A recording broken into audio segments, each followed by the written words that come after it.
Every man, woman, and child remembers the day that Aether first captured their imagination, that gravity became nothing more than an inconvenience. Prepare yourselves, fair citizens of New York, to feel such wonder again. The Helicline Institute of Aethonics is announcing an early Aether Tech showcase ahead of the 1939 World's Fair. So come one and come all, and be inspired. Gaze upon new skyward frontiers and see that there is no alternative to a future amongst the heavens. Looks like it's time. There's no thriving in this city, not in the lowers. They call it that for a reason. Drowning in the rain, lost in the shadow of the uppers. But with a job like today's, a girl can hope to finally catch her breath. Just a transport. No guns, no complications, no room for another screw-up. A second chance from a hard case like Mr. Blanc doesn't come around often. I just hope he's not setting me up. But something still isn't cooking right. Mr. Blanc doesn't give second chances to anyone. After that last job went south, he could have tossed me into the well and watched me get torn apart 6 ways to Sunday. Now leaving the station. Someday, I can leave the smuggling business behind.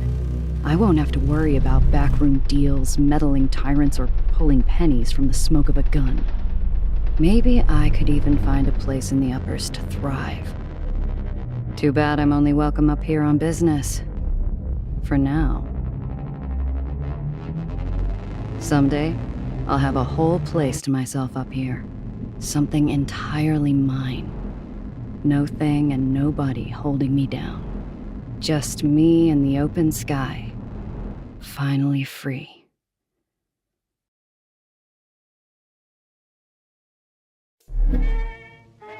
I slip into one of the ritziest hideaways in the uppers, long after the rich and sauced have sauntered off to bed. The glass cage cleans up nice after hours, but no amount of soap will wash away the stink of high-class gin and imported cologne. My shoe gives the glass floor a wary tap as I scan the room. I ignore the booze hound glued to the table and turn to the stern-faced bartender.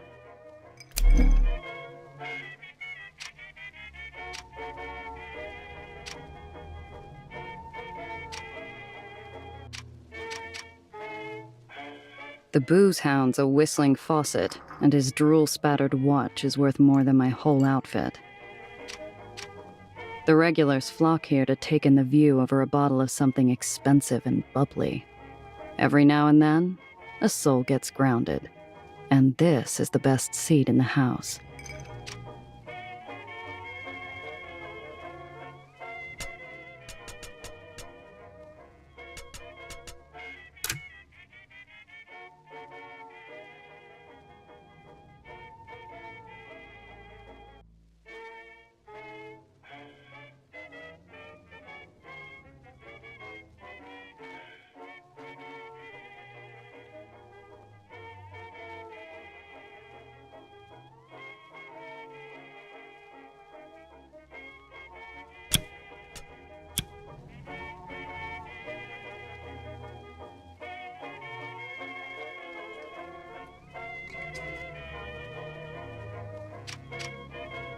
As good a mouthwash as any. Might come in handy later, too. The bartender gives me a look as I grab the long-necked top-shelf swill and take a drink.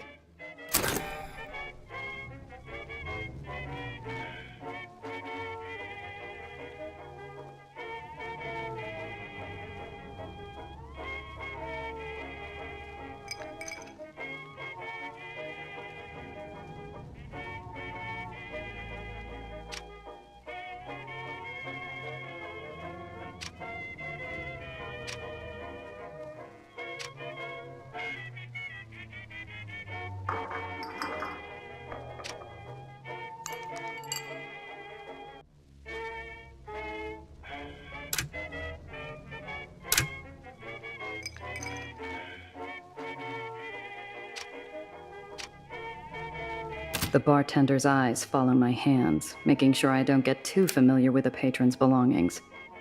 Morgan? I give a curt nod without response. Any other gift of familiarity would be wasted. Wilson out? A deep sullenness passes over the man. What can I do for you, Miss Rendazzo?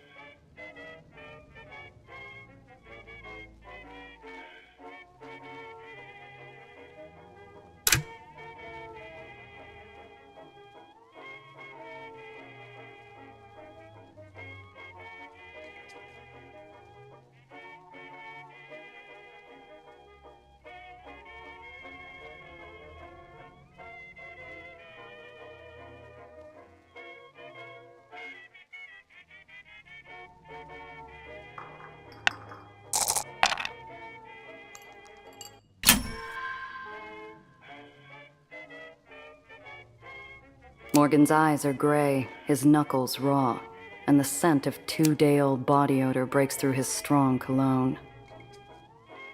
Wilson never misses a shift. Never's a big word, Miss Rendazzo, especially in this line of work. It's been a while. How's business, Morgan?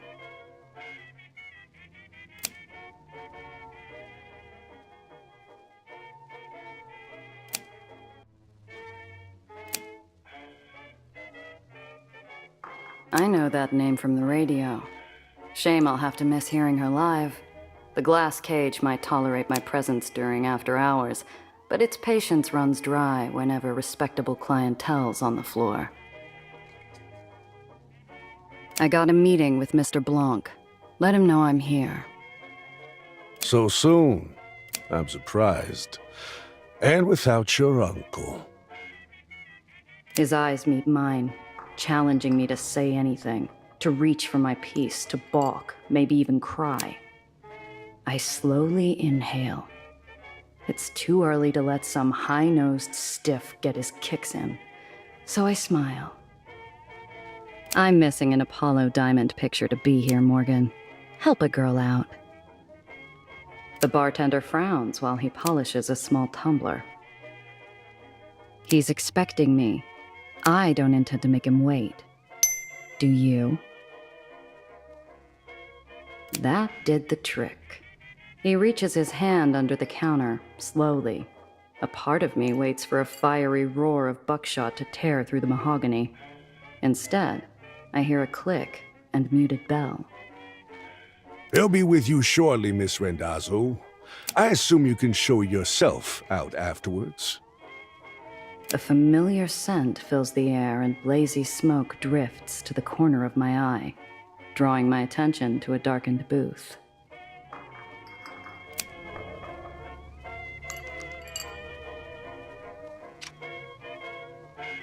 My eyes dart to the back door. If things go sideways, I'm a quick sprint from the exit.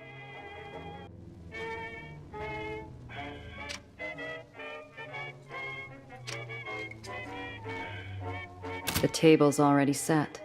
A narrow beam of light splits the booth. On my side, a glass of my favorite whiskey. On the other, an ember held in the hands of a man more shadow than flesh. Drink.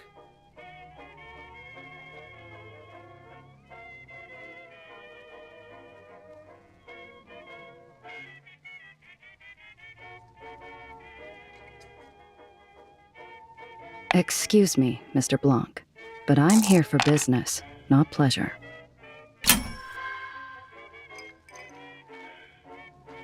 The ember leans closer. I sweat under its pointed gaze. Very well. A shame, Randazzo. He stubs out the pleasantries with his dying cigarette. Onto a new smoke. Onto business. A young woman from the Heights requests transport to the lowers. Nowhere in particular.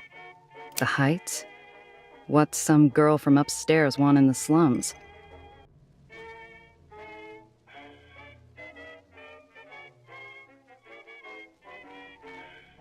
I don't care. She requested discretion. She seemed like the type to cause trouble? If she's getting into my car, I need to know what to expect. She is young, naive, harmless. No threat to you. You're the one who knows things, and that's all you know? You have what you need. Idle speculation is wasteful. Mr. Blanc's got a face a statue would envy. He knows more, but he's keeping it to himself. Sounds too easy. For you, Randazzo, too easy is all you get. For now. And if she brings in heat from the heights? Where's Wilson? Morgan looks worse for wear out there. The yellow flame flashes on caught breath. Mr. Wilson is no longer under my employ. Shame. He owes me money. Know where I can find him? The booth darkens to a silent gloom. Even the embers quiet their dull murmurings as Mr. Blanc leans forward again. You'd do best to forget Mr. Wilson. Him and those he associated with. Or you too will find yourself out of my employ. I'd struck a nerve, one that ran deep. Too deep for me to feel comfortable going any further. Mr. Blanc is a monster in his own right. I don't want to know what ghosts haunt his closet. I'll get it done in a few hours. And maybe next time we talk, the work will require more than my babysitting skills. Your reputation is mud, Randazzo. This is charity. Do the job. You'll be paid. Half your usual.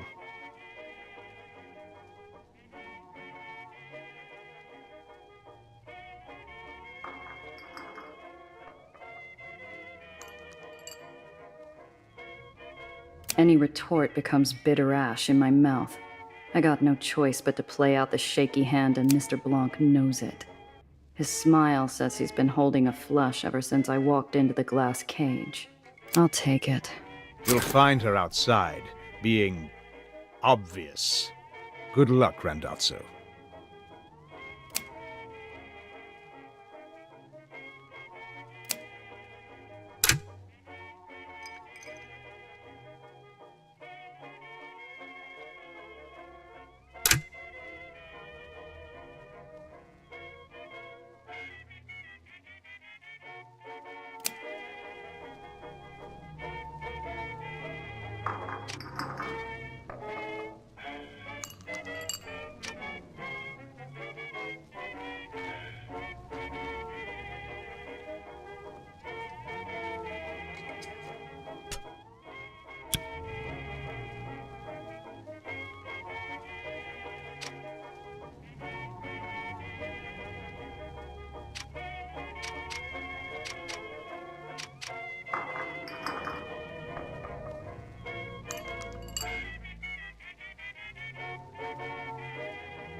A string of yellow cabs idle at the curb, their vultures squawking at a young woman standing on the sidewalk, barely 20.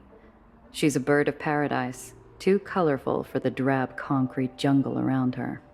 Obvious was right. That's the one.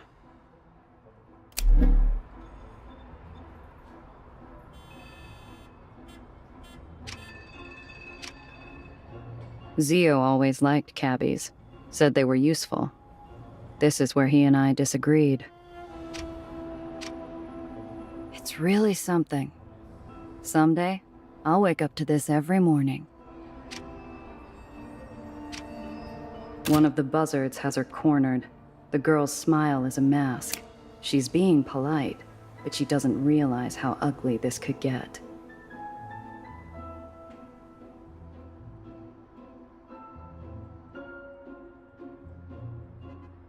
Cold out. Care for something nice to warm yourself up out here? The cabbies consider the bottle, mostly full, top shelf, sporting an aroma as pungent as their own. They take the morning treat without further question. Hey now, that's quite generous of you. Quite generous. Care to join us, Bird? Or you, perhaps? It's enough to have a good time.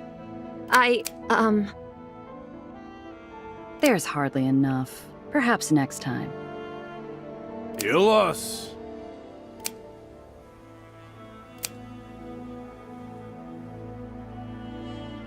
The cabbies migrate downtown, excited by the prospect of a warm belly and a buzzing skull.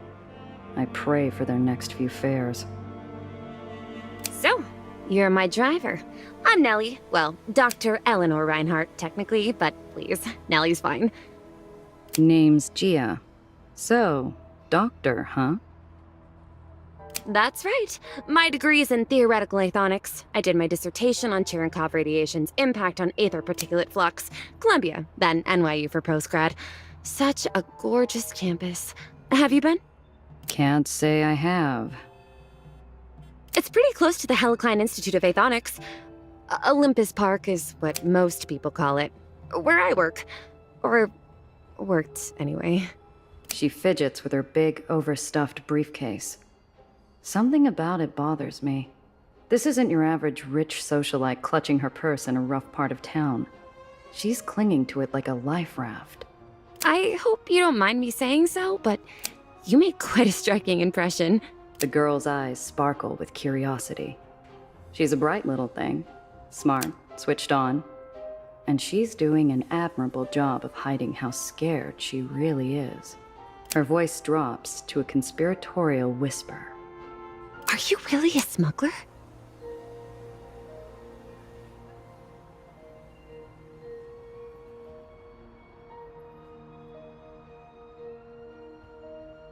Depends who's asking. Well, I am silly. How does one become a smuggler anyways? Usually not by choice. Wowzers. Uh-huh. My car's this way. Come on. I get an itchy feeling, like we're being watched. This whole thing has me off kilter, like walking into a room without turning on the lights.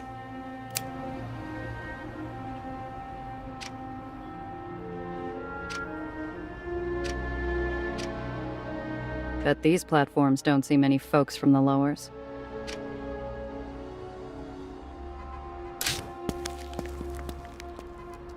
We step into my ride. I twist the ignition, and we set off. I catch the girl scanning the interior, her eyes taking everything in. So, where am I dropping you off? The lowers is pretty big. Oh, anywhere, really. I'm sure I'll find my way where I need to. There's only sincerity in that voice. Mr. Blanc wasn't kidding. This really is a babysitting job. Ooh, what's that button do? Yeah, don't press that. Ah, so it must be some type of modification. I bet it's a supercharger. They always have those in the comics. Oh, I know. It's an ejector seat. Wait, it's... She's not even really talking to me. Her motor mouth is just spinning out of control. I've got to learn what the hell's going on with this easy transport.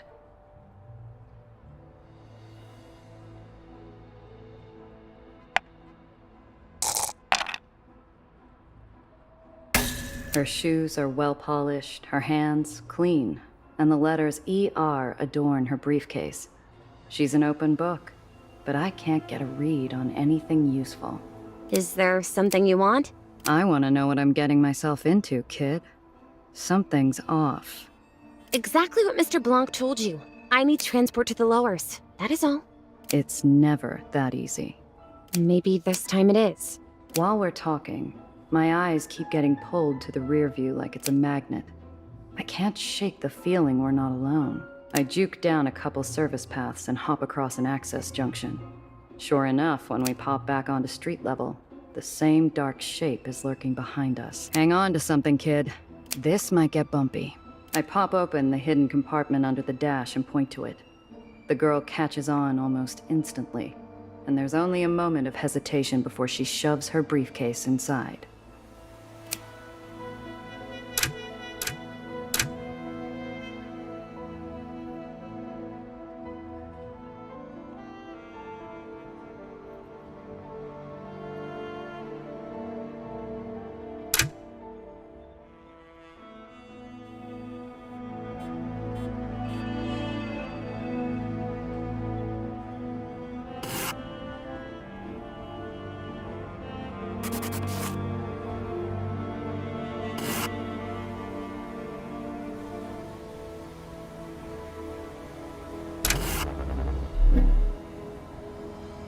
I catch a glimpse of the man tailing us.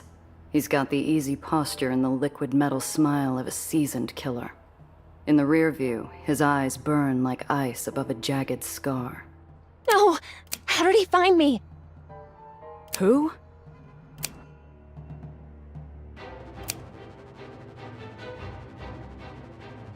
Nellie? Who is that?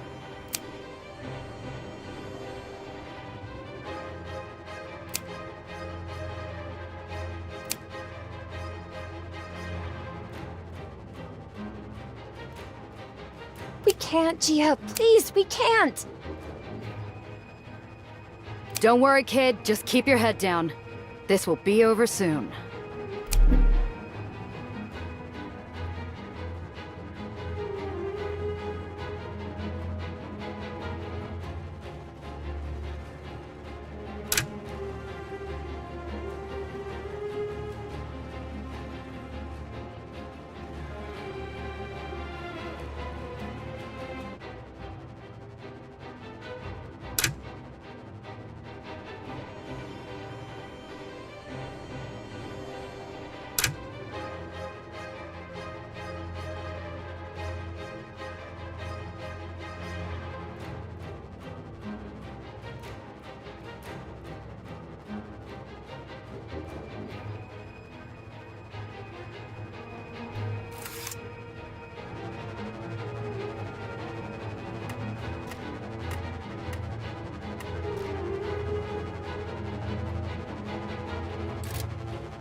Insurance don't cover this kind of monkey business.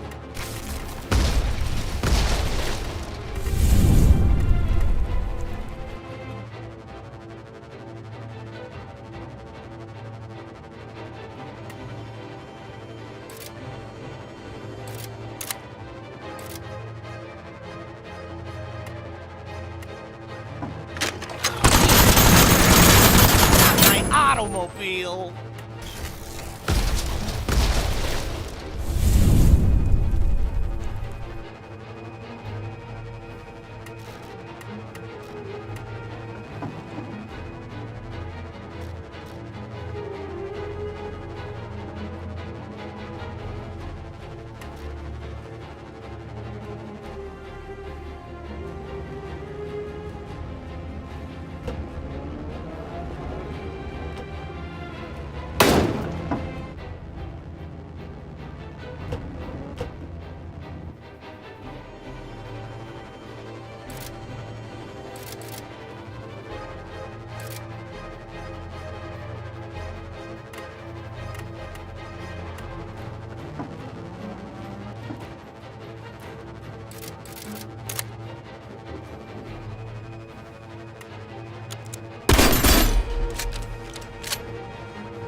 Another notch on the dash.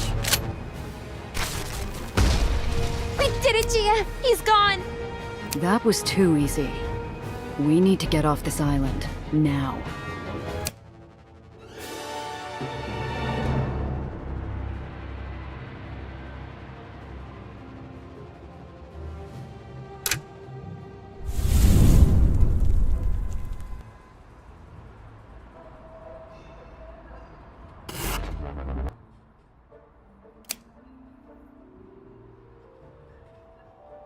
I got my papers. Verified this morning by...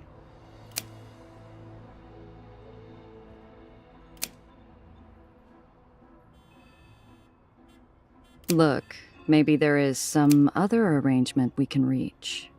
I flash a clip of greenbacks underneath my outstretched expired permit. The guard looks unimpressed. Damn upper snobs, too good for money.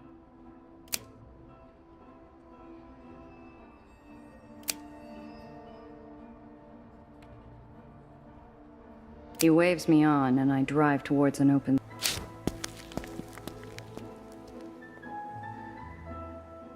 People mill about, laughing in the sun, but something's off. The world feels grainy and sluggish, like I'm wading through sand. I need to keep the girl close.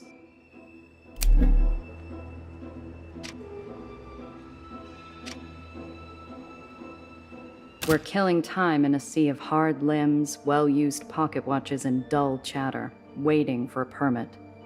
Bureaucracy moves slow in the uppers without the right type of love to grease the wheels. Gia? Are you sure we can't take my briefcase? It's very important. Better off out of sight than getting swiped in a pickpocket's hunting ground.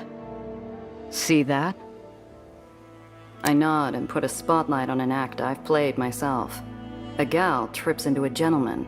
The gentleman goes to help her. And the bag he's briefly forgotten about glides away in the hands of her partner. Jeepers! Oh, that poor man. We should do nothing. Right now, we keep our heads down and avoid bringing attention to ourselves. Oh. Look, no one's prying my stash open, and I've got an eye on the car. Besides, we'll be back in the Chimera in no time. Right. What's the phrase? Staying low. I'm just worried because... Oh, Gia, look! Cotton clouds! Oh, I haven't had uppers candy in years. The girl runs off.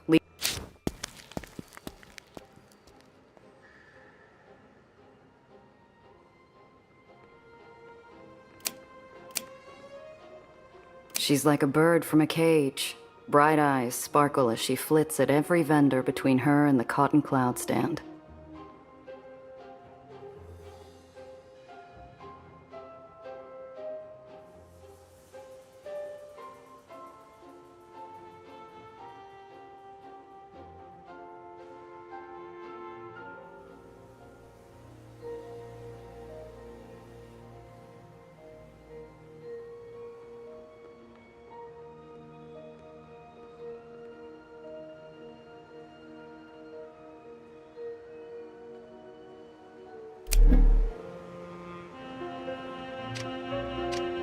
The vendor sculpts pink and blue clouds for passengers in search of a sweet souvenir. Nellie looks ready to buy out the whole stand.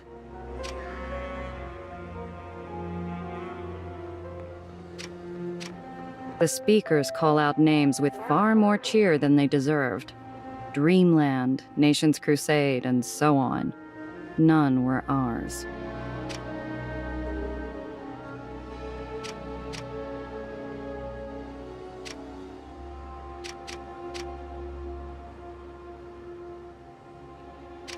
My neck itches at every careless shoulder bump and lingering eye. Nobody unusual, but the itch doesn't quit.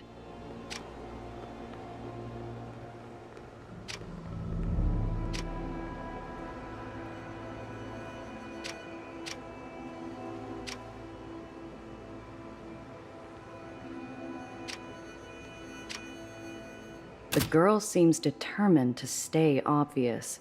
We've still got time before the ferry leaves, but I growl as I give up my spot in line and beat feet after her. The girl's busy drilling the vendor about sugar to syrup ratios.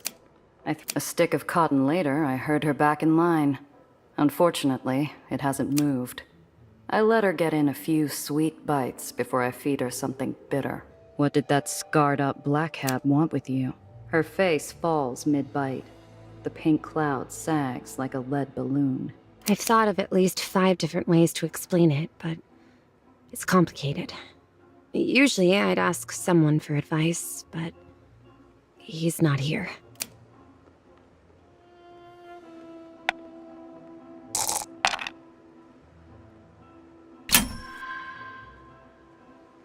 You knew who that was. You'd seen him before. Who is he? I don't know. That wasn't your average tracker. He was big time. Someone you hire when there's no room for error. Someone with deep pockets is after you. And that black hat's not going to give up till he's finished the job. The girl's whole body gives up with a single deep breath. She seems almost relieved to spill the beans. He's the reason I ran. I saw him at Olympus Park. I saw what he did. And I'm guessing he didn't want any witnesses. Gee, I don't know what he's going to do. Nothing is what. Not while you're with me. She perks up at the small glint of hope, and I give her a half-hearted smile. It's one thing to deal with a tracker, but if this guy is a hired killer too, I need to be more careful. Look, kid, I got shot at for you. I was told to expect a simple transport, and now I'm stuck looking over my shoulder. You owe me a whole lot more than it's complicated. What's in the case? I'm sorry. You're right. And I'm sorry you got shot at. It's my research. It's very important, but I don't know why anyone else would want it. I give her a side eye. I need the whole picture, but all I'm getting is an unfinished canvas. It's the well. What about it? So a bodega sign falls off and disappears every now and then. Neighborhood's already coming to pieces anyhow. It's expanding. Getting bigger. Stronger. It's going to get bad, Gia. Really bad. You're pulling my leg. No! I swear, Gia! The car!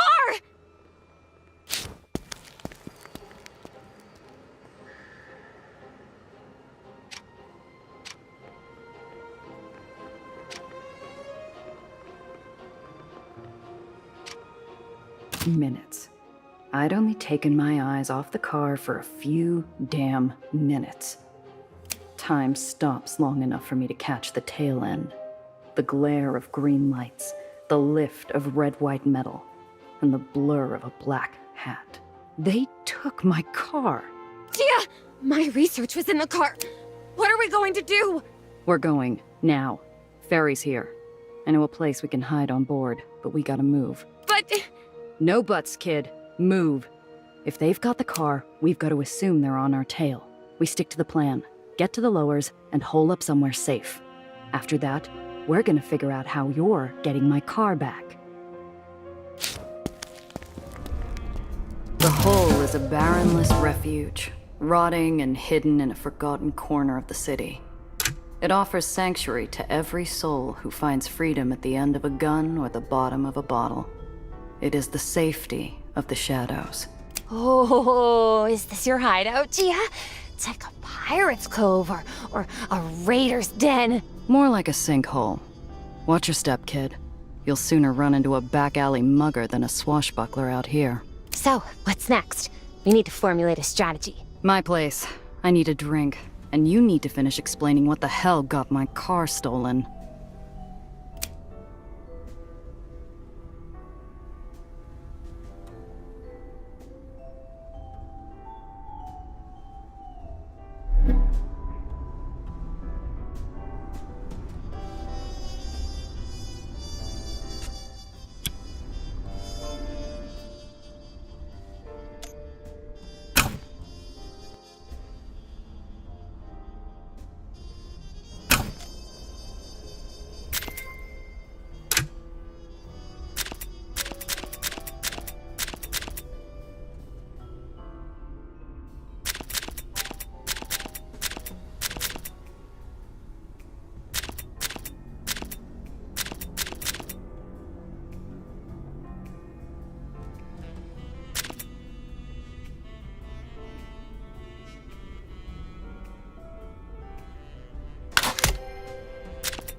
The way she holds herself is too bright for my apartment, too colorful. Everything feels smaller, the space between the shrinking walls taken up by her testimony. I've been tracking growth patterns around gravitational anomalies. The well's always been an unusual case. It goes through the occasional spike and ebb, but it's always stabilized, eventually. My colleagues and I, were supposed to meet and discuss what to do about the well, but I was late. I would have been inside already if it hadn't been for Professor Gardner. He discovered something was wrong first. He tried to get me away, and because of me, She trembles, leaving the unspoken sound of a falling body to echo off the walls. There was an explosion. Everything burned so fast. I wanted to help, but Professor Gardner wasn't moving. That's when I saw him. The black hat. And then he saw me. I ran as fast as I could. Didn't have time to take anything else but the notes I had on me. That's a hell of a story. So a professional killer snuck into the Heights and blew up a building just to get his mitts on you and your research. And you have no idea why. I truly don't. Please, you have to believe me. Your colleagues. Tell me about them. They were brilliant scientists, Gia. All of them. And bright and hopeful. Together, we were going to discover a better world. Find the answers to... And they were kind. Alistair, Professor Gardner, especially. He always looked out for me. Even when I first showed up. A 16-year-old with a half-packed suitcase and too many questions. He always tried to help. Right to the end. Your kind have been coming down here for years. They do some tests, make a big spectacle of themselves, and conclude that it's mostly harmless. Nothing more than clouds or a bad storm. That's the thing!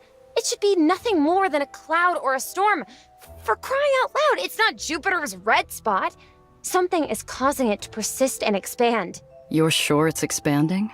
If my work is correct, quickly. It was just a pause, a moment where I hold back a lifetime of cynicism and disappointment.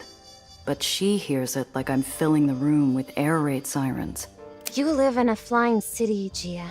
A city kept alive with technology so foreign 80 years ago that we'd be like gods to our grandparents. It's solvable. You're in the lowers, as requested and paid for. What were you planning once you got here? First, I thought I'd have to find a place to live, of course. I have some money, The girl goes paler than the moon in a crystal bath. A moment of clarity and a possible lifetime of hopelessness. It was in my case. All of it. I have nothing. She looks up at me, eyes suddenly welling into baby blue pools that flood the dwindling room. I don't have anyone I can ask for a loan. Everyone's... They're dead. All of them. He killed them. And now he's followed me here. He won't stop, will he? He's going to find me again. And I won't be able to fix the well, and... Hey, kid. Look at me. You're smart. You'll figure something out. You just...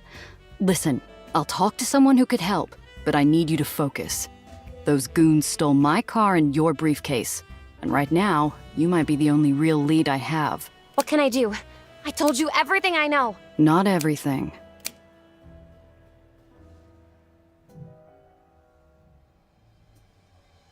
I don't get it. You're from Olympus Park. You got money.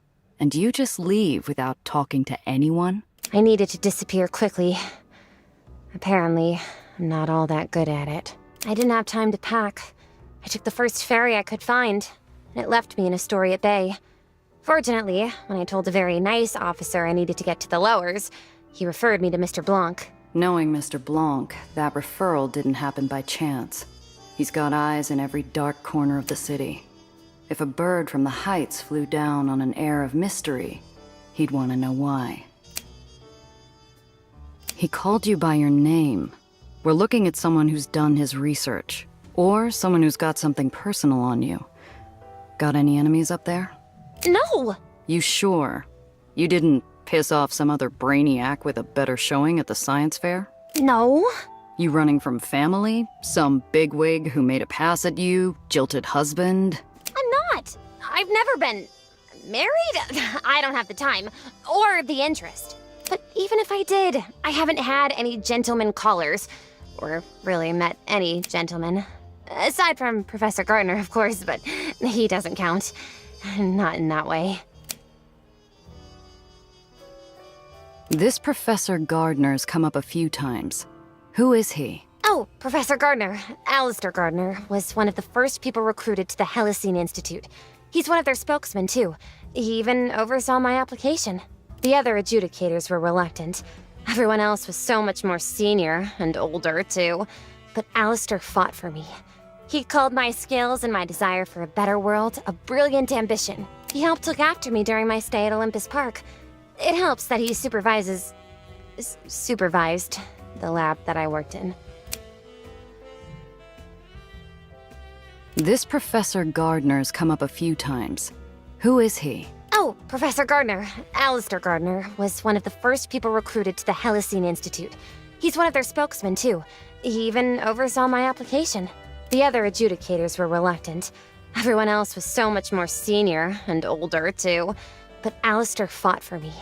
He called my skills and my desire for a better world a brilliant ambition. He helped look after me during my stay at Olympus Park. It helps that he supervised the lab that I worked in. Something doesn't add up. Most of us will never see the heights, let alone Olympus Park. How'd someone like him get inside? I don't know. He must have broken in. Or stolen access? Disguised himself, maybe? But you can't just stroll through. I had to go through an extensive vetting process to even be allowed to visit. So he's found you twice. Once in the heights, and then again after hiding with Mr. Blanc. He'll probably track you down here, too. You think? She starts to retreat back into her shell. Damn it. I was just getting somewhere. If I'm going to get anything useful out of this, I gotta give her something to latch onto. Hey, look at me. This chump isn't getting away with this. I'm going to take care of him. Going to get my car and your briefcase back. Really? It's a matter of personal and professional pride. I don't like when people mess with what's mine. Just stay here and don't touch anything. I'll be back soon. Wait! I'm going with you. And why should I do that? You're a doe in headlights most of the time. Well, for a lot of reasons, actually. For starters, I'm excellent company. I'm also smart and amazing at aethonics. I'm sure that could really come in handy out there. But if not, well, let's be honest with each other. I need you to find that man. He has my briefcase. You need your car back, and you can do that by finding him. If he's following me, then that's good news. The best way for you to find him is for him to find me. Us. Foolhardy or brave, like going all in before the flop in a high-stakes hold'em round. I'll give the kid this much. She's earnest to a fault. Okay, but first I need to see a gal about a car. Until I'm back, stay put. Cress is already gonna be in a bad enough mood when she hears about the car. She doesn't need me ambushing her with this bundle of trouble, too. Cress Carter is the only person in the hole who could sell me something with 4 repulsors and a steering wheel. Only one issue. I'm broke. Fortunately, I have something more valuable to her than a wad of cash. If there's anything that can soften bad news and a steep ask from Cress, it's fresh vinyl with a smooth baritone. I second-guess leaving the girl idle in my room. She's the curious kind that could find trouble with her eyes closed and feet tied.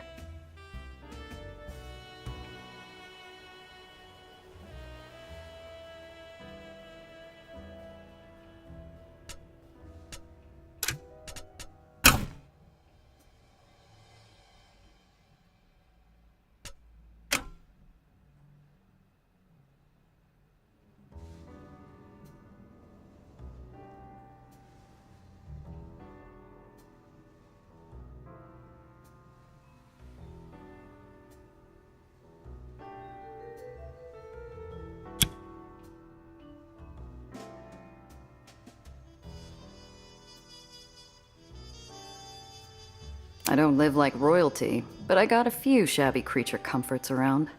Maybe it's enough to keep the girls' hands busy.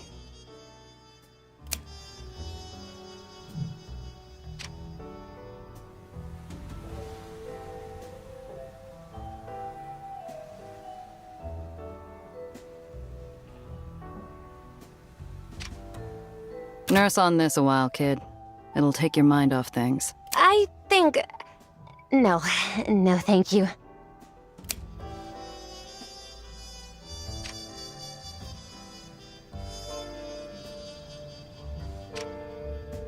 Try one of these. Cloud Captain never fails to cheer me up. Oh, thanks, Gia. She starts to flip through the pages as I leave, her eyes landing longer on the page with Cloud Captain's devilish smile.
The hole doesn't ask much of its residents. Stay quiet, don't draw attention, find comfort in the dark. Despite growing up an Aether in the Undercity, Cress Carter refused to abide. From behind a junker made more of rust than steel, two faintly glowing points rise. Cress appears, pale milky eyes already wary and fixed to joust.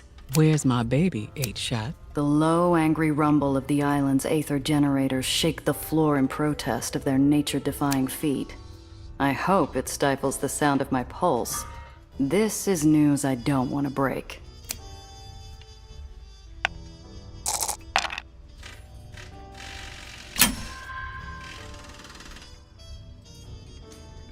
Yeah, about that. Is that a combustion engine you're working on? It's practically an antique. Mr. Thompson's been holding on to this thing since he first moved here. Left her to me when he passed. She's not much now, but a few more tons of elbow grease, and she'll sing. She stretches her prosthetic arm and tilts her head, analyzing the jagged edges of this car-shaped hunk of rust like puzzle pieces she can rearrange and solve. She's distracted, mind somewhere free and happy, when I bring her back down. Cress, I got some bad news. The car's gone. I let my guard down. You lost it? You here then to beg for your life? I need help getting it back. An iceberg lugged 3,000 miles from the North Pole and thrown in the corner wouldn't have made this room any colder. Cress, Look, I don't come empty-handed. Here, found this on one of my jobs. You think you can bribe me with a Coleman Hawkins? Damn. Okay, I'm listening. She's still out there. My guess is White Street. The thief was after something in a hidden compartment, and they won't get it open without help. White Street will take apart anything if they get to keep the parts. I'm listening for an apology, Gia. That wasn't just your car. It was hours, days of my blood, sweat, and tears to make it work. You think I don't feel bad enough as is? I'm sorry, Cress. It's this job I'm on. This client, some hotshot's after her. Same punk who took the car. Apology accepted, if you get our baby back. Now, this job. I thought you were taking things easy still. Honestly, surprised you found work at all. It's only been a year since your uncle died. How you holding up?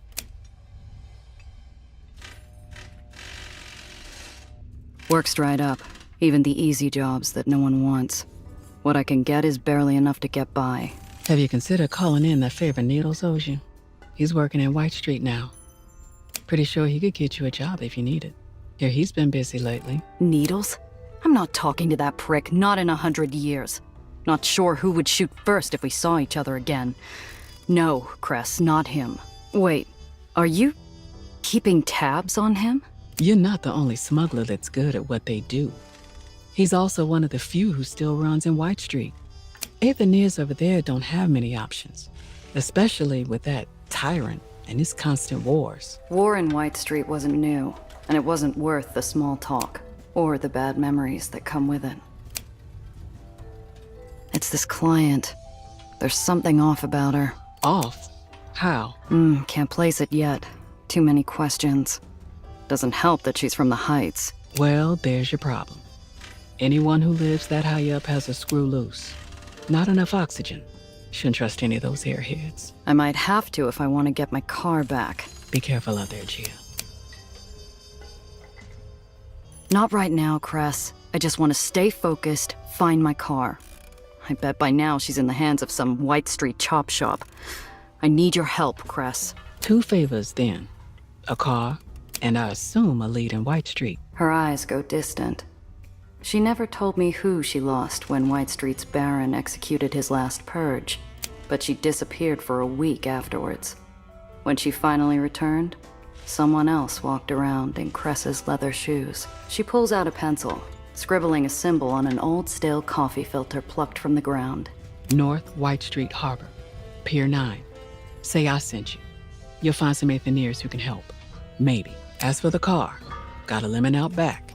Not much, but it's a start.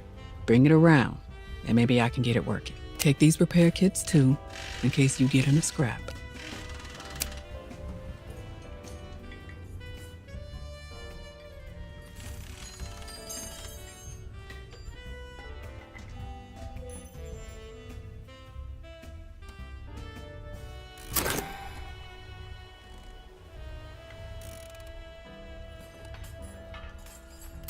Thanks, Cress.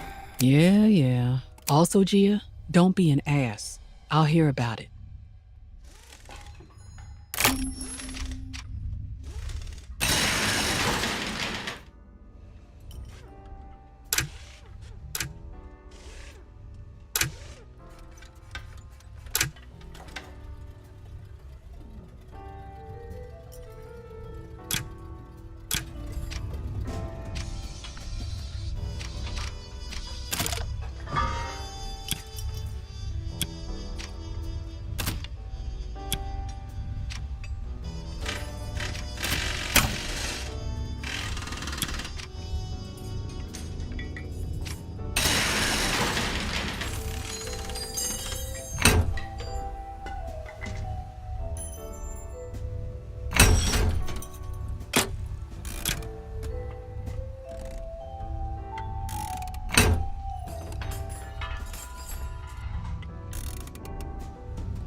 I'd left the kid to get some rest.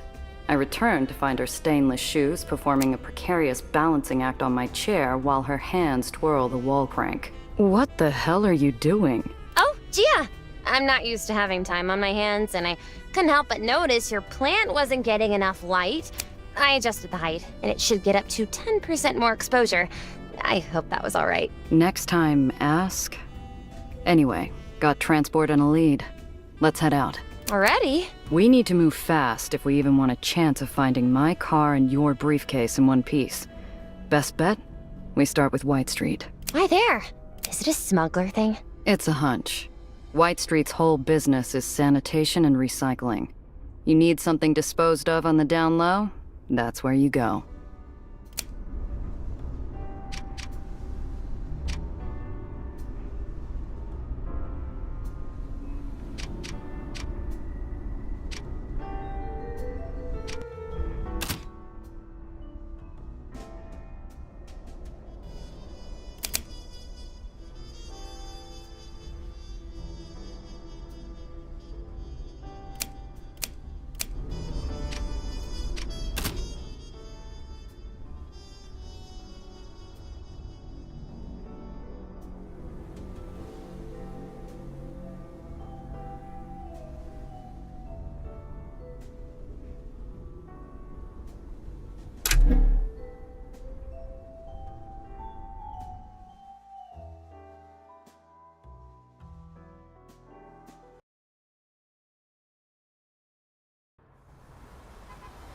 I don't believe in vengeful spirits.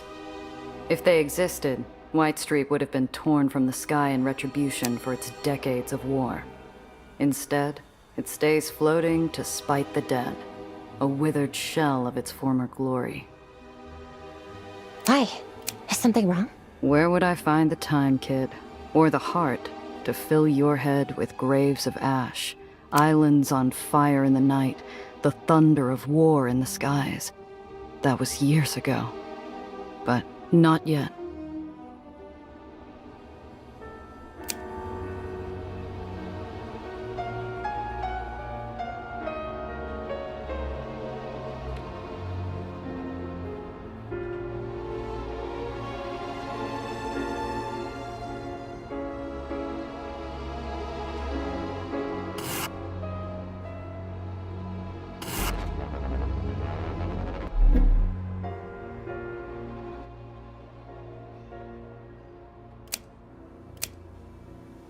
Fine. I needed to stretch my legs anyhow. Like a dove on an updraft, the girl flutters off as soon as her heels hit the street, following the music and fanfare to the nearby parade. Hey! I said stay close!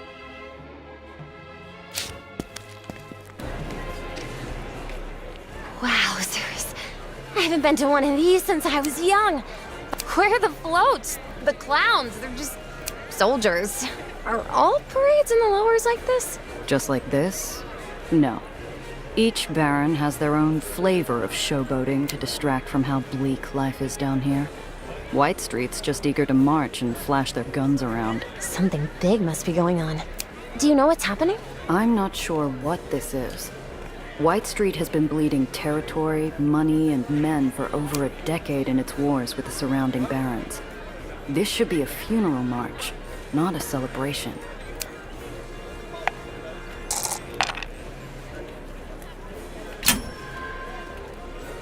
Through a hail of ticker tape, I swerve past a waving arm to get a better look at the line of soldiers. Spotless uniforms, polished guns, a show of strength that White Street hasn't been able to afford in years. When did they fill their war chest? Hey, pal, what's the occasion? Save the lowers? Going to take more than some new weapon to do that. He applies more plaster to his smile. I glance around. He's not the only face in the crowd straining to keep the corners of their mouth upright. The cries of support echo emptily. The banners flow without enthusiasm. Like stone pushed through a sieve, the crowd forces out cheers for a devil clad in white. Is that the Baron of White Street? He must be really popular. That's Eli Tillingast. Calls himself the General. They cheer because if they don't...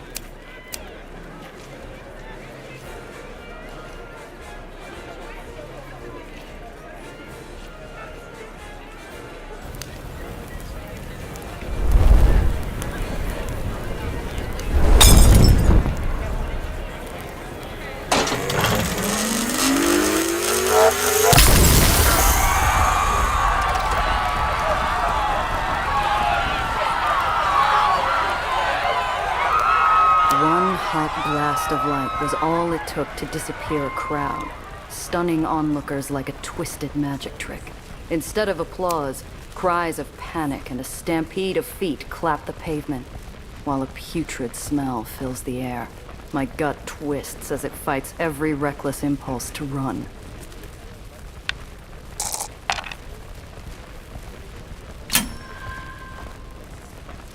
A few onlookers run from the scene. My feet are 2 steps after them before my senses yank me by the shoulders. Eli Tillinghast doesn't tolerate desertion from anyone. The crowd seconds from dissolving into a frenzied swarm. If I don't grab the kid and move, we're going to get trampled flat. However, we're saved by an unlikely savior. Hold! The Baron of White Street stands, gloved hand extended. Despite fear and panic, the crowd obeys, frozen in place by a gentle, assuring gesture. Let the procession continue. The music starts back up, and the world moves on Eli's command. Coerced cheers rush to fill terrified silence, while marching boots blot out the scorched earth. The days where White Street bled tirelessly to save a debaucherous world have come to an end. We will bleed no longer. Our enemies will tremble before a weapon they cannot resist, a weapon they cannot overcome. We will demand our rightful place in the sun and rid the shadow of chaos from the lowers. We are just. We are strong. We are unsullied. He pumps his fist and the crowd answers with a deafening cheer. With all eyes back on the General and his grisly procession, I look for Nellie.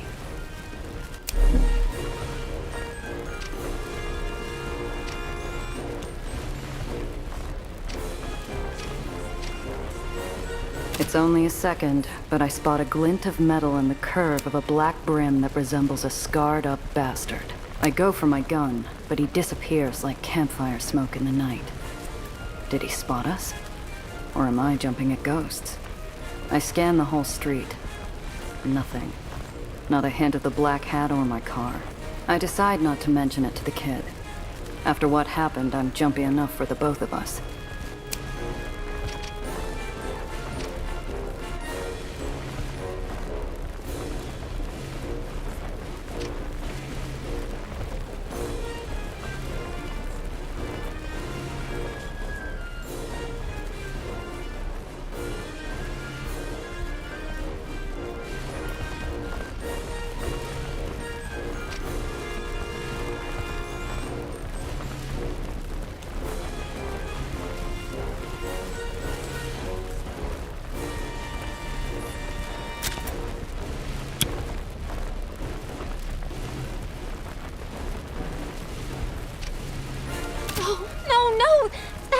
Red Aether wasn't to ever...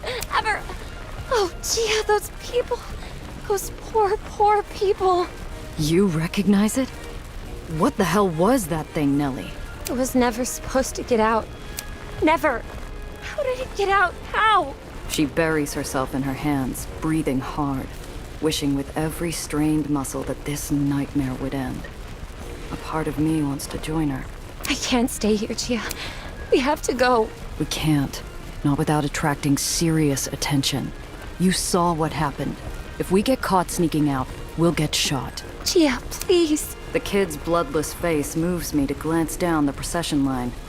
The tail end's in sight, but the miserable sound from the girl has me second-guessing how long her nerves will hold.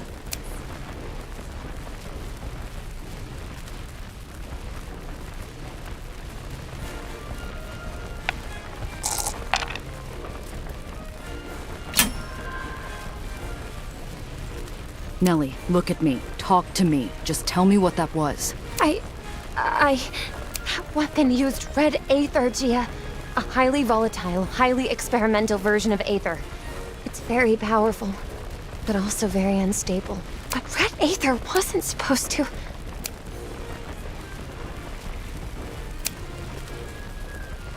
We have to wait the parade out. Hold on just a while longer. I understand. The sound of lockstep boots thumping asphalt finally fades into the corpse-stained wind. and the crowd, released from their mandated joy, finally begins to disperse. Silence finds its way back into the world.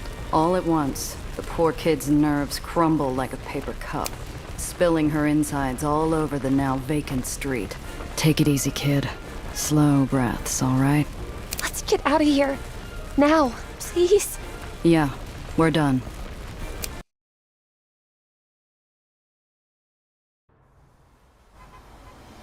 Enough distance passes that ash and screams and a bright, hot light start fading into a bad memory. Nellie breaks the silence. Is White Street always this awful? Often enough. White Street's never shied away from putting down opposition with violence. Never heard of them using a weapon like that, though. But those were their people. He's supposed to be the Baron. Isn't he supposed to listen to their concerns? What about due process? Look, kid. It might work that way upstairs, but not here. The only word that matters down here is the Barons, and in White Street, the chain of command's everything. If Eli says we're going to war, you either fall in line, or you're an enemy. One might have been bad, but the others were simply calling for peace. Where's the harm in that? White Street tried the whole peace thing a few years ago. Someone blew them to bits during peace talks. That's not something they'll ever forget.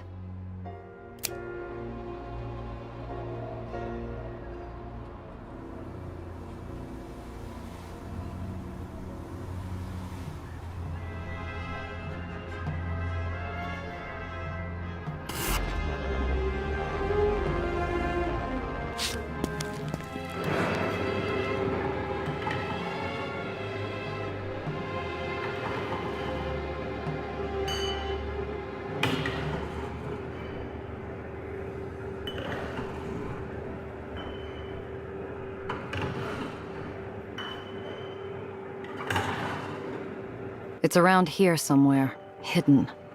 What was that symbol? Are we really going into the Undercity? Will the Aether Rats let us, or are the stories true? You don't think they'll throw us off the island, do you? Which stories we talking about? Well, the ones in the papers? I've never met an Aether Rat, so I honestly don't know how much of it is true or not. However, they're supposed to be benevolent, aren't they? They keep our islands in the sky, and in exchange, they get the Undercity, but everyone knows that. I've heard they generally keep to themselves. Except when outsiders sneak into their tunnels. Also, their eyes all turn into a unique shade of pale blue. They glow, too, from what I've read. Like Aether. There are journals that theorize why, but nothing concrete. Or always pleasant. Madonna. The kid's understanding is as accurate as a stained mirror. Better clear things up before we go in. Look, you can't rely on the stories you read in the papers. You want to avoid getting grounded? Don't call them Aether Rats. They're Aetheniers, and they're good people. I'm guessing you've never met one? No. There were rules. We weren't really supposed to interact with them. Or see them. They don't want to be seen down here either. Too many people can't stand the idea that an island floats or sinks on the whim of an Aethenier. Figure a good rat is a scared rat. They've done it before, haven't they? I've read of islands crashing because of Aether repulsor failure that could only be possible by sabotage. And blow themselves up out of spite? No island falls without a Baron behind it and a list of dead Aetheniers trying to stop it. The world down here isn't one you'll find in your books. Keep that in mind. Now, where's that door?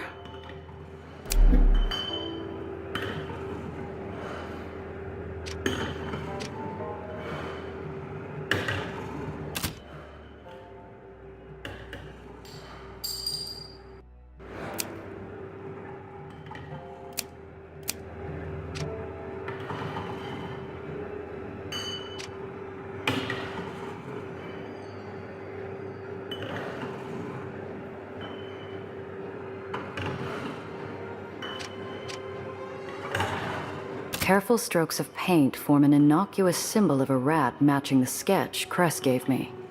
This is the right place.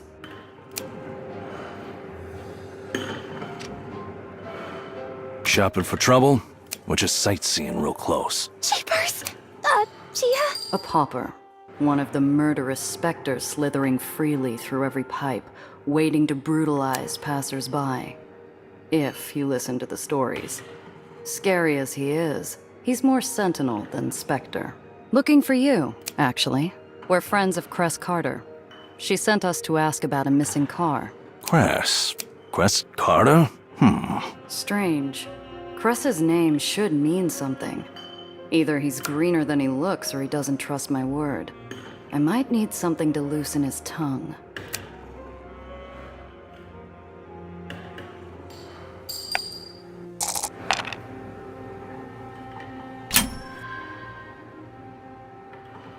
If he knows more about Cress than what he's saying, there's gotta be a crack in his mask. I reach back for anything to respond with. Something that Cress may have said about a relationship with White Street's Aethaniers. I find something. Heard from Cress she helped your Undercity take apart a bus. Had to disassemble it piece by piece to fit it through the door. Nearly snapped her arm strap on the radiator. A bus? Not wrong, it was a... The Sentinel immediately slams down on his traitorous tongue. If it were a few words sooner, it might have kept his secret. What was that you said? Cress Carter? Silence. Madonna, I wish I could see behind that mask. He could have been planning vengeance or compliance. I don't find out which until he pounds the space behind him. And watch yourself. He melts back into the industrial decay behind him, never once taking his eyes off us. His disembodied voice echoing out one last time. Or you'll see us again real soon. Every darkened cranny becomes a potential peephole while we stand there. Like walking to confession blindfolded in a packed cathedral. I can feel hundreds of unseen eyes watching, waiting for a single misstep. He gave me the heebie-jeebies. Do you think he... She's interrupted by a gush of stale air riding the echoes of countless thumping Aether machines.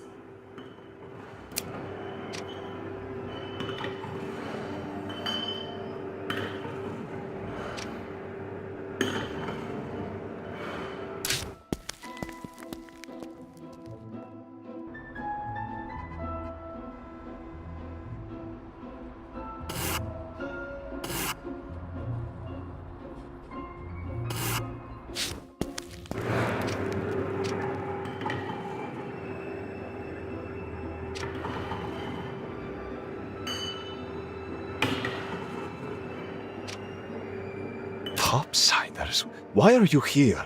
Hurry, out with it, we're busy. Harold's been wrong before. Hello, nice to meet you. I'm Nellie, this is Gia. We're not here to bother you while you work on... Oh, is that part of an Aether substructure power converter? I've always wondered about the older infrastructure. Nellie, that's not why we're... Right. Gia's friend, Cress, she's an Aethanier also.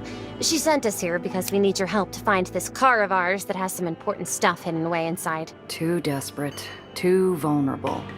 I lob a cough towards Nellie, hoping she'd quit her rambling so I could get a word in. Cress sent you? That girl. Fine, let's hear it.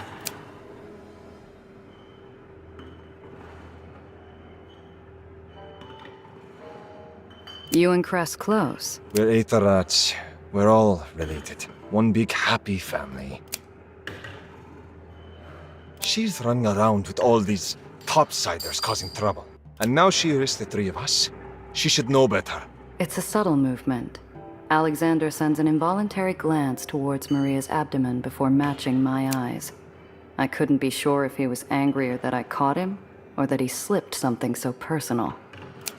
These tunnels... They're so big. Where did they go? Everywhere? Can you get to any part of the island from here? Have you ever gotten lost? I've known too many smugglers who've disappeared trying to find their way through Aether rat tunnels. Success promises an unseen and untraceable smuggling route. Failure costs you your life. No. Aether rats don't get lost. We can smell our way through miles of... This tunnel can get you through most of the Baron. If you know where you are going. But don't try it. You'll end up stuck in the dark or taking a one-way trip to Old New York. A 35 Chimera, dumped recently. Have you seen anything? Alexander breaks his scowl with an impish eye and a cracked smile. He knows exactly what we want, and he is going to wring us dry for it. Maybe. We'll need something in return, though. Eli's new war means that all non-essential requisitions are delayed. That includes water filtration equipment for the Undercity. Now, our water is becoming Aether-tainted. That's terrible. Of course we'll help. We'll get you everything you need. How do we... Hang on a sec. Before we agree to anything, I need to know what we're getting into. How much is this info going to cost me? Water filtration parts, new ones. 1 or 2 crates should do the trick. The more the better.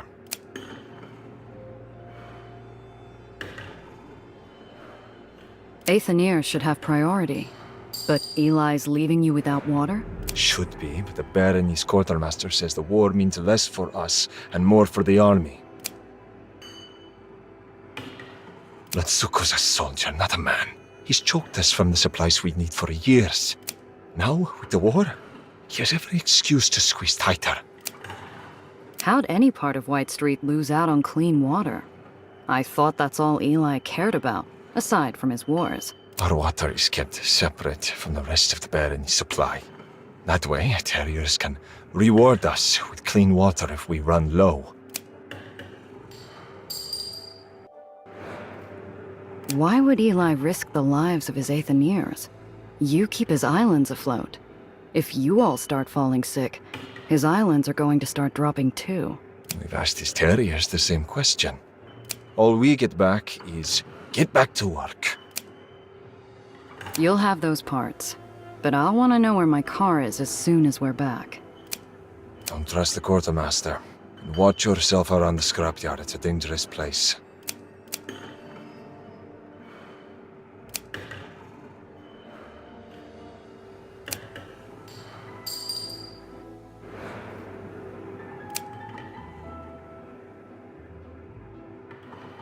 We'll get everything you need. I promise.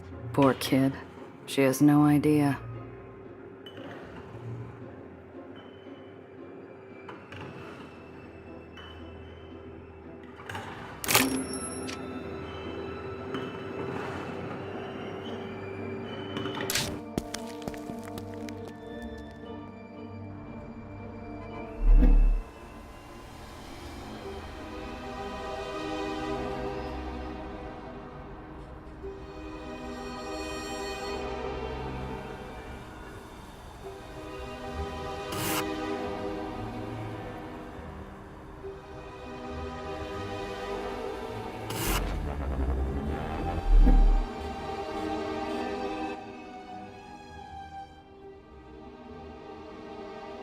Who are they? Oh boy.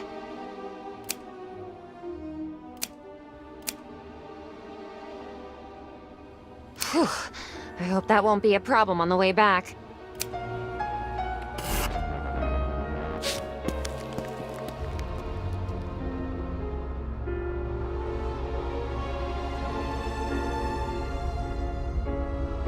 If the lifeblood of White Street is industrial refuse, then the scrapyard is its beating heart. From his steel parapet overlooking the yard, the quartermaster governs this realm of rubble with determination.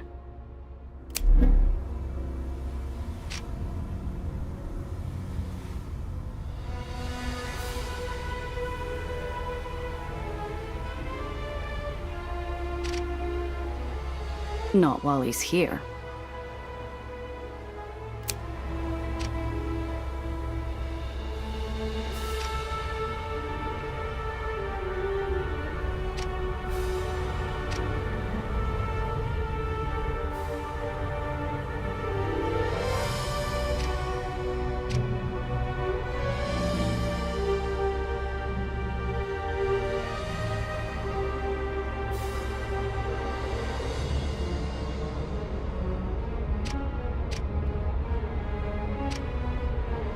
The quartermaster would have a friendly, likable face if it wasn't lined with the stress and fatigue of a lifetime of devotion to Eli. It's clear as we approach he's neglecting 7 other things by talking to us. Sergeant Major Let's-Go? I'm Gia Rendazzo, and this is Nellie. It's a pleasure to meet you as well. You see, we're looking for... Just a few minutes of your time, then we'll get out of your hair. Sir, how do you get along with the Aetherians in White Street? Well, they're not getting the supplies they need to survive, you see. His eyelid twitches. He's getting impatient already. So I take it you served with General Tillinghast, is that right? Where were you posted?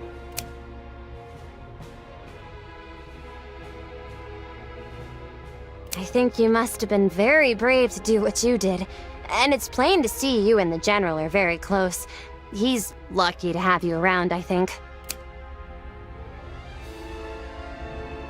And what's he envisioning for White Street exactly?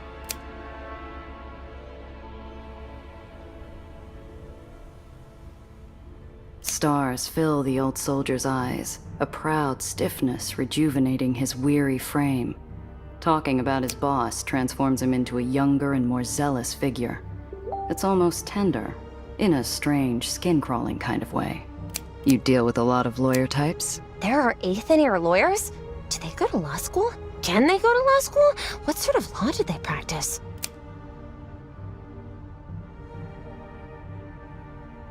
Oh.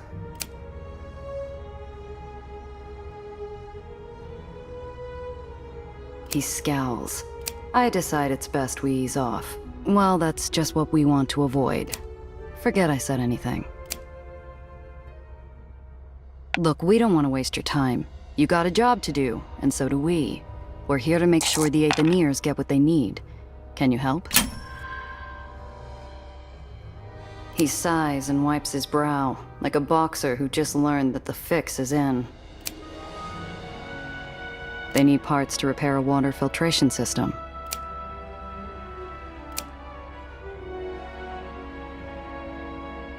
It isn't permission. The old bastard would kill me if we ever ended up on opposite sides of a fight. But it's a chance. We can. Thank you, sir. Thank you for your time, sir. With a forced smile, he picks up a clipboard and walks off, shouting orders down at machine operators, and leaving us to look out over the yard alone. The gangway behind us squeals under a heavy step, and I turn to see a black-clad stiff trying to pass us a counterfeit smile. He puts down a half-drunk carton of milk and goose steps into our path, ever so politely blocking our exit. Good afternoon, Intelligence Officer Randall Pitt. And you are? His feet are welded to the iron below, and the pins on his jacket identify him as one of the highest-ranking hogs in the White Street pen. There's no moving this one unless he wants to move. Gia Rendazzo, and this is my sister, Nell. A pleasure, madams. And what, may I ask, is the purpose of your meeting with Quartermaster Let's-Go today? What's it to you, Mac? The officer's eyes flick upward, scanning my face with the practiced arrogance of a bully who's never had to throw a single punch. I return his gaze with the frosted steel stare of my own. Miss Randazzo, was it? Just a few questions and you can be on your way. No need for you to escalate this. His reptilian eyes flick from me to Nellie, greedily drinking in our details. This one's the type to seek out power and authority purely as an excuse to start fires wherever he wants. And he's oily enough to be a hazard around any open flame. We were just hoping Let's-Go could help us find something. And what is it you're hoping to find? Excuse me, but don't you think that's a bit personal? Run-of-the-mill scrap. Spare parts. I got this lemon, see, and she needs a lot of love. I see.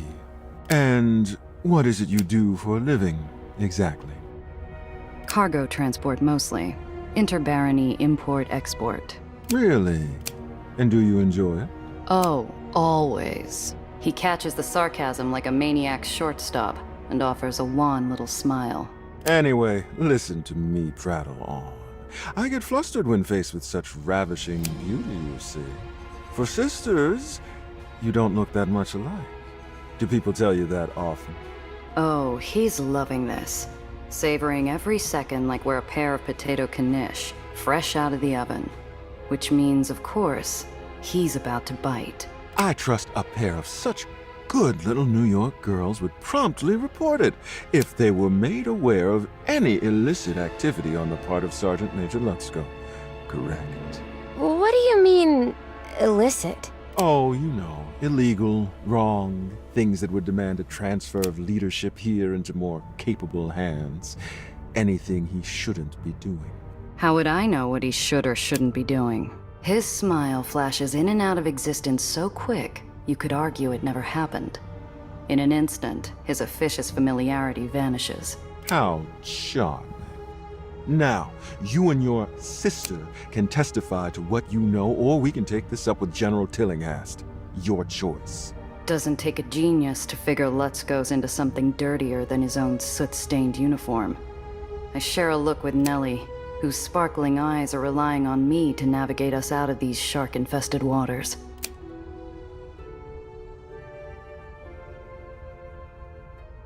I'll tell you what I don't know. Why I've never met you before. Promoted recently? A hungry look comes over him, like a fox delighted by the rabbit who dares to fight back.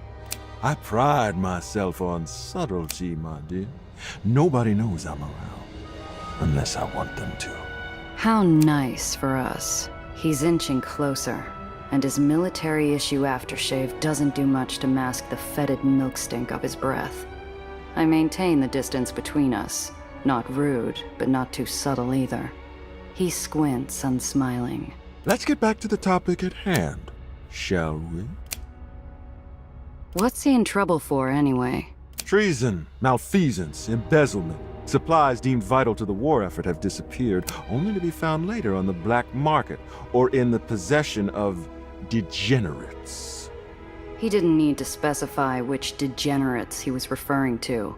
Apparently rats wasn't cruel enough. The punishment for which is death, of course, by grounding. Grounding? Is that... Yeah, kid. The long drop and the sudden stop. It's justice, my dear. Traitors pay their deficit in loyalty with blood. Look, pal, we just met the guy.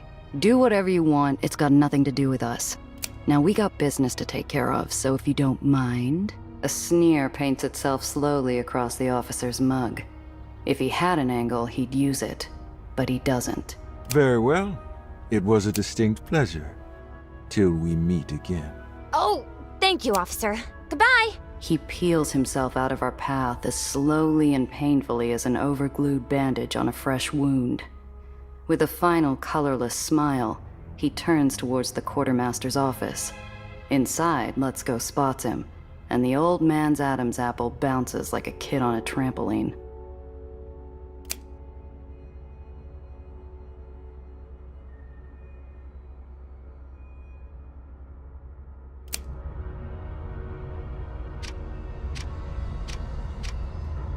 Not while he's here. Just out of reach.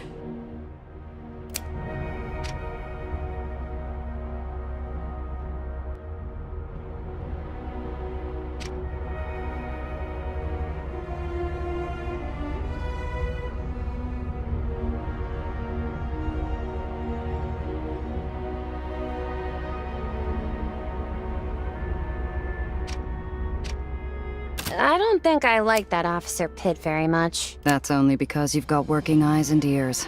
Stay away from him, all right? You don't have to tell me twice. Still, seems to me we've got options. We do?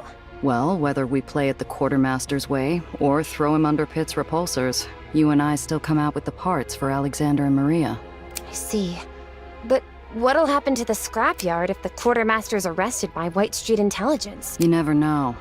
Let's Go seems all right, but he's not exactly running a tight ship here. With someone like Pitt in charge, the Aetherians might get more reliable supplies. But then the restrictions imposed on them may get even worse. Boy, there aren't any easy answers in the lowers, are there? You catch on fast for an academic. Gia, the water filtration pieces we need, where do they originate from? Well... White Street reuses whatever they can. Old coffee makers, radiator grills. If you can find it down in the burrows, then you pile it onto the beanstalk and it gets carted up here. Oh, of course. Well, then it's simple, isn't it? You just go there and grab some supplies while they're in transit. I must be giving her a real scorcher of a look, because she blushes pinker than a spring tulip. You're suggesting we raid a cargo shipment. You're suggesting we steal something? Well, it's a solution, isn't it? I'm trying to get into the lower spirit. The embarrassment and excitement fighting for real estate on her face have me this close to throwing an arm around her shoulders and tussling her hair. Let's go, Principessa.